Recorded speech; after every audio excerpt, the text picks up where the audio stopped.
Salut à tous et bienvenue sur la chaîne de Tom Lafranchi, Pourquoi je crois, YouTube, Facebook pour ce nouvel épisode.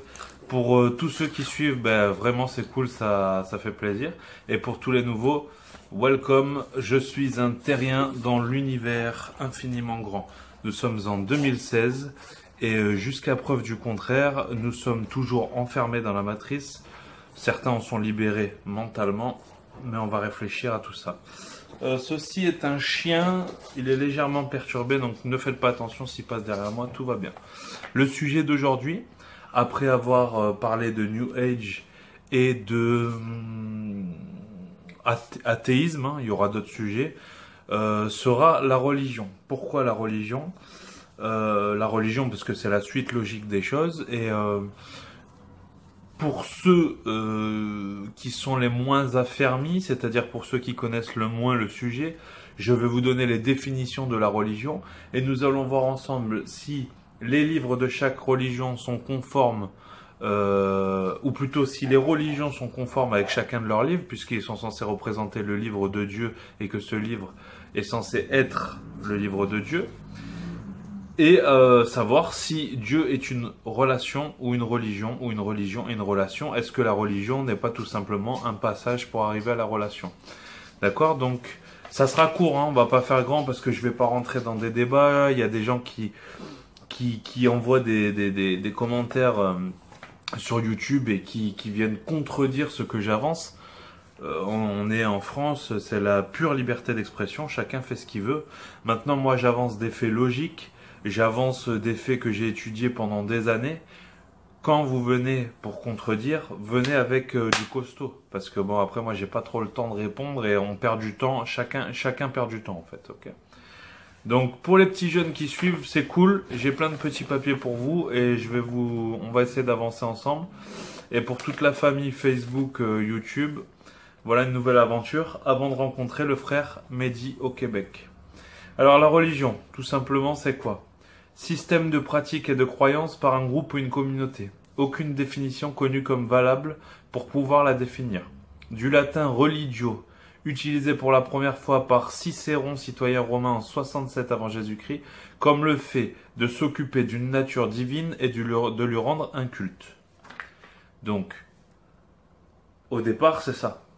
Au départ, des religions, il en existe des milliers, puisque les hommes croient en une nature divine et lui rendent un culte depuis la nuit des temps. La plus ancienne date d'il y a au moins 5000 ans. Maintenant, si on parle des plus connus, la plus ancienne des connues, c'est l'hindouisme. Pour le Coran, le terme le plus ressemblant est dîn. Le bouddhisme est considéré comme une religion, bien qu'elle n'en soit pas une, puisqu'il est question ni de Dieu, ni de divinité. Donc pour l'hindouisme et le bouddhisme, c'est encore autre chose puisque l'univers est un tout, on fait partie du tout, mais on fera une vidéo là-dessus en particulier. En tout cas, l'hindouisme, c'est la religion connue la plus vieille, d'accord? Les 5 religions les plus connues, donc le bouddhisme et l'hindouisme, le judaïsme, donc première religion monothéiste avec son père Abraham, puisque Abraham, selon les historiens, en replaçant un petit peu les choses dans leur contexte, on va parler de 2000, peut-être 2500 ans ou 3000 avant Jésus-Christ, serait né à Our, qui est dans la province maintenant iranienne, de l'Irak, excusez-moi. Et ça serait lui qui, parmi sa tribu de polythéistes, serait sorti avec un dieu. Donc Abraham, le père de toutes les religions monothéistes, jusqu'à preuve du contraire, il est le père des juifs, des chrétiens et des musulmans. Le judaïsme et son livre la Torah, le christianisme et sa Bible, et l'islam avec le Coran. Les 3 religions donc monothéistes. Qu'est-ce que c'est une religion? On va revenir sur le sujet principal et on va parler de choses qu'on connaît concrètement. Si on part à partir des juifs, la religion, en fait, c'est ce qui est écrit dans leur Torah. C'est les commandements de Dieu. En tout, il y en a, avec les 10 commandements, il doit y en avoir 680 à peu près. Vous pouvez mettre le chiffre exact sur les commentaires. Et en fait, la religion, c'est des instructions, des façons de faire, et la religion, c'est lié à la tradition. C'est-à-dire que j'ai une tradition pour arriver à Dieu, et je le répète en famille. Et j'ai aussi des commandements. À l'origine, ils respectaient les commandements. Mais avec le temps, 2000 ans après, nous sommes dans de la tradition. Ça s'est installé, nous sommes dans la tradition. Chez les Juifs, ils vont exercer leurs prières et leur façon de faire en respectant les lois du Lévitique. Il y a énormément de choses à faire. Et donc, on fait ces choses pour arriver jusqu'à Dieu et plaire à Dieu. Pour que Dieu, l'omniscient et l'omnipotent, nous pardonne nos péchés et nous puisse nous accepter au paradis, tout simplement. C'est résumé dans les grandes lignes, mais c'est vraiment pour vous donner les fondements, quoi. Concernant le christianisme, nous avons la même base. Je suis chrétien, hein, puisqu'on va le développer plus tard. Nous avons la même base qui est la Torah, mais nous avons l'arrivée de Jésus, et nous croyons qu'il est donc le Fils de Dieu ou le Verbe incarné, et qu'il est mort à la croix pour nos péchés. Donc le chrétien n'a pas forcément énormément de lois à respecter, puisqu'il doit croire en Jésus, son message. Donc la plus connue des religions et des dogmes, c'est l'Église catholique. Et l'Église catholique est-elle conforme aux écritures du livre? Et c'est ça qu'on va développer.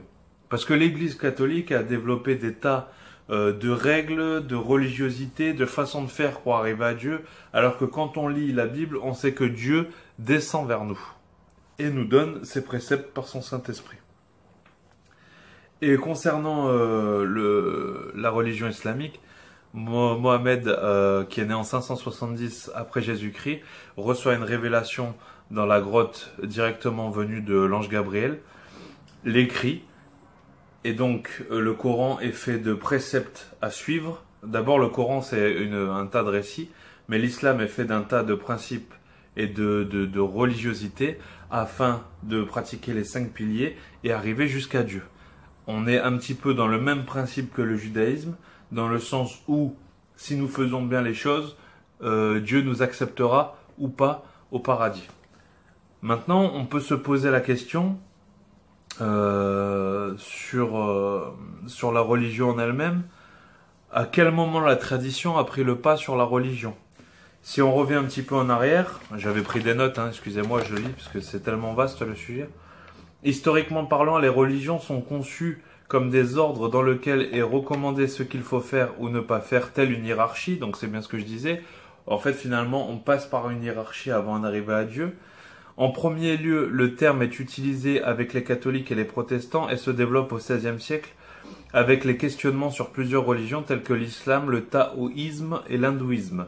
C'est au fameux siècle des Lumières que les premières questions naissent, à savoir s'il y a une religion, plusieurs, et si c'est le cas, sont-elles ressemblables et sont-elles assemblables?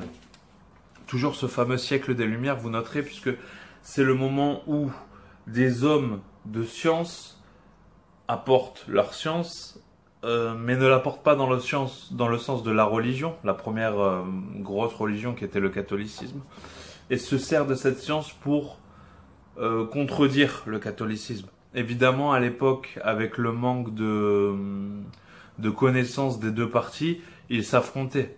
Mais aujourd'hui, comme on l'a dit avant sur la vidéo sur l'athéisme, la science et l'existence de Dieu s'assemblent. La science et les religions ne s'assembleront pas forcément, mais en tout cas, la science et les religions s'assemblent plus ou moins encore. J'ai eu sur le fil des commentaires des gens qui m'ont dit oui, les scientifiques ne sont pas croyants. Ok, mes grands, mais les plus grands scientifiques, comme je vous ai dit sur la première vidéo, l'étaient. Donc, je préfère croire les plus grands scientifiques qui ont poussé la recherche loin, à ceux qui restent en bas et qui, peut-être par mauvaise foi, ne le sont pas. La suite. Viendra ensuite le clash entre les suiveurs de Copernic et les suiveurs de la science qui feront une façon de s'émanciper du dogme religieux, donc c'est ce que je disais avant.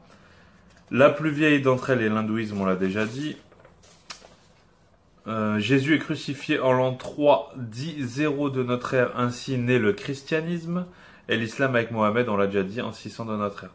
Aujourd'hui, sur une carte du monde, c'est le christianisme qui domine avec toute l'Amérique de haut en bas toute l'Europe, l'Australie et la moitié basse de l'Afrique, suivi par l'islam avec toute la partie haute de l'Afrique ainsi que une grande partie de l'Asie, suivi de l'hindouisme en Chine, en Asie. Le judaïsme compte 600 000 personnes dans le monde, dont le plus grand nombre sont aux États-Unis, en Europe, beaucoup en France et en Israël.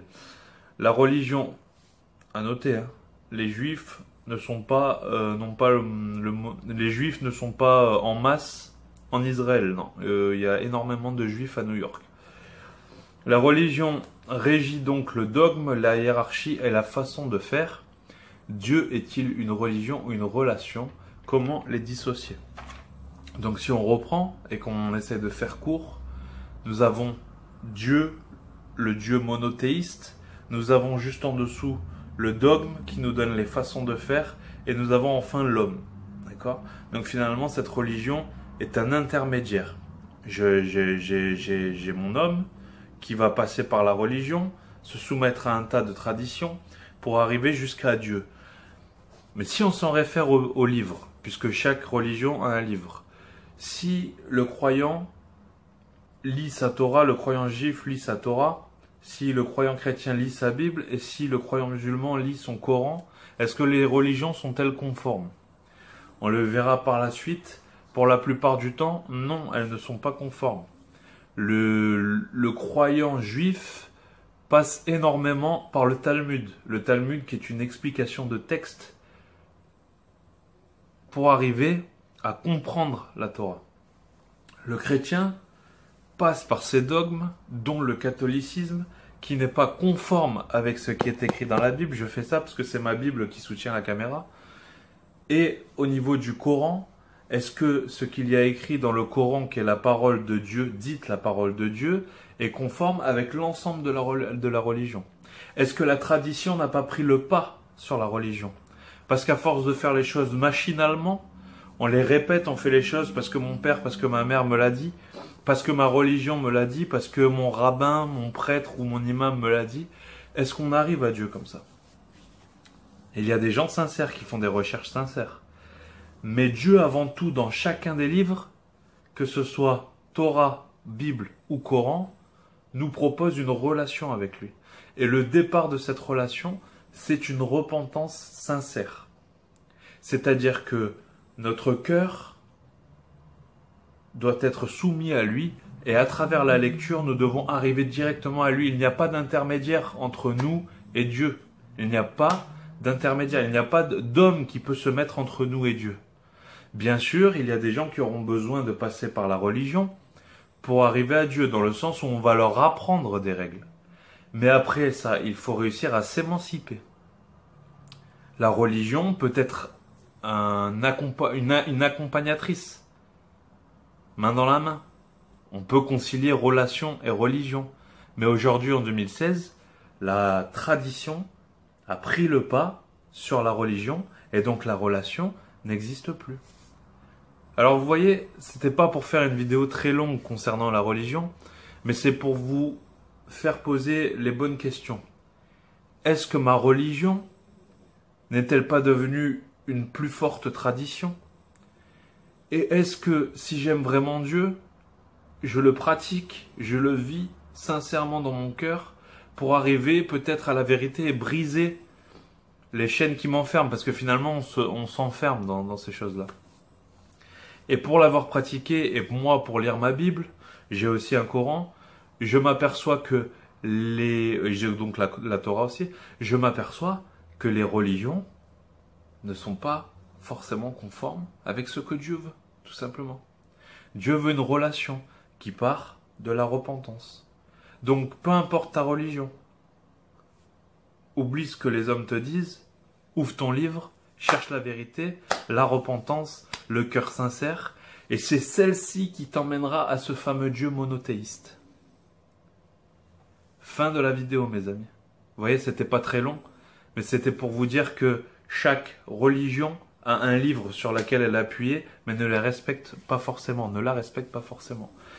La prochaine vidéo sera sur la suite de mon témoignage, la rue, le hip-hop avec le frère Mehdi du Québec, et en espérant que que tout ça vous aura apporté quelque chose en plus.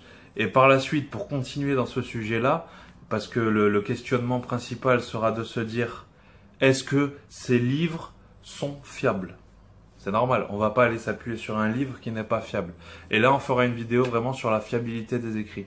Et je peux vous dire, pour ceux qui croient pas ou pour ceux qui doutent, que les livres, enfin, du moins lequel je crois moi, la Bible, est plus que fiable. Elle est plus fiable que n'importe quoi sur cette terre. Je vous remercie pour les partages, pour les abonnements. Vous ne serez pas déçus par la suite. A plus, c'était Tom Lafranchi sur Pourquoi je crois.